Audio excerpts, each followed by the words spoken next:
Today in this video, we are going to talk on occupational health and safety, how one can improve his business by improving the occupational health and safety performance, especially in the scenario that maintaining healthy and a productive workforce and minimizing the risk to your business is very critical for the sustenance of your business.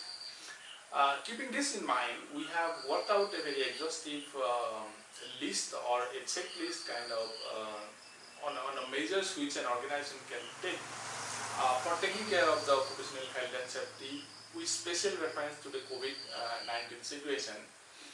So one needs to understand these preventive measures could be a very starting point for systematically reviewing your workers' health and safety risk and managing and minimizing these risks so that their possible impacts are reduced through prevention, protection and preparedness.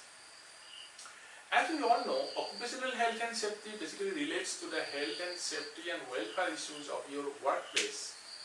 Uh, in that scenario, improving a company's occupational health and safety standard always makes a good business sense because it also builds up your business brand image, higher employee morale, the employees and their families benefit from safety and health because their incomes are protected and their families' lives are not hindered by injury. Their stress is not increased. These are some of the very preliminary benefits what we can see simply by focusing on occupational health and safety.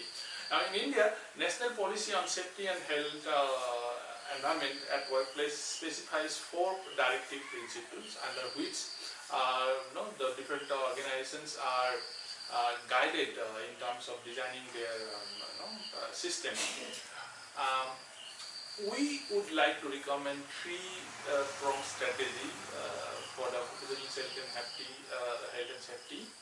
So the first one which we would like to talk is on disease prevention and control.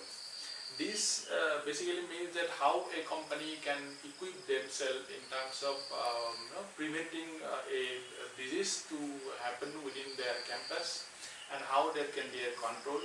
So on a comprehensive note, the specific aspect which needs to be considered are medical monitoring, vaccine plan, post-infection treatments, non-pharmaceutical measures and emergency planning. These are some of these components which has to be addressed under this pillar. So organization needs to focus on communicable disease control, cleaning and contamination, workplace measures and protection of your workers, and also related insurance and local clinics. These are some of the elements which has to be addressed under this pillar. The second pillar which we are talking about under the occupational health and safety standard are the hazard and risk. So by hazard, what we mean is we basically associate with a substance that is likelihood to cause an injury in a given environment or a situation. And specifically when we talk about the industrial hazard, it may be defined as a condition produced by the industrial activity which can cause injury or death to a personnel or loss of a product or property. That's what we know as an industrial hazard. And alternately, when you talk about an industrial risk assessment, usually it includes identification of the major hazards or operability issues related to the process and its design.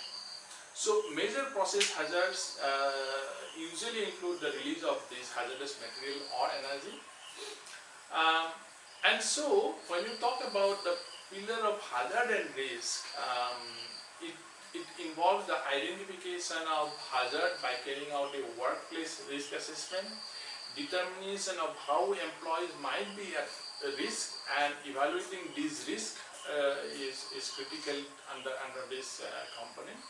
Some of the very specific safety which we need to address under this pillar is fire safety, electrical safety, machine safety, or for example chemical safety. These are certain elements. There are specific measures which the plant needs to take depending upon what kind of businesses they are, and that is also listed in our back to business module. The third pillar which we were talking about is the working environment. The factors when we talk about the working environment includes the health and safety, security and working hours. A poor working environment can damage your employees' health and put them into risk, and it's the responsibility of both the employer and employees to address a good working environment.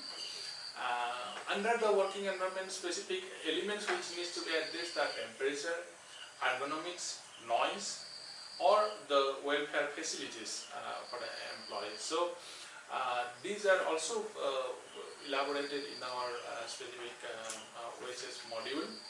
Now, to summarize this three-pronged approach, one needs to understand that there has to be a very robust planning in terms of designing your occupational health and safety system.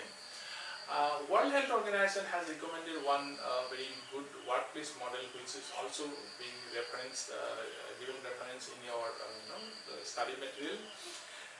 The core of the strategy should be hazard. There has to be very robust hazard identification and risk assessment protocol, and there needs to be prevention strategy, and monitoring and management is critical. So when we talk about the standard, I think immediately which needs to come to our mind is the ISO 45000 standard, which specifies the requirements for an occupational health and safety management system, so that organizations can provide safe and healthy workplaces by proactively improving their workplace performance.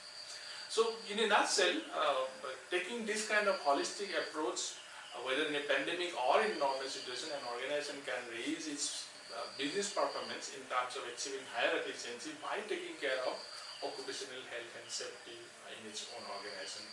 With this word, I conclude this. Thank you very much for listening.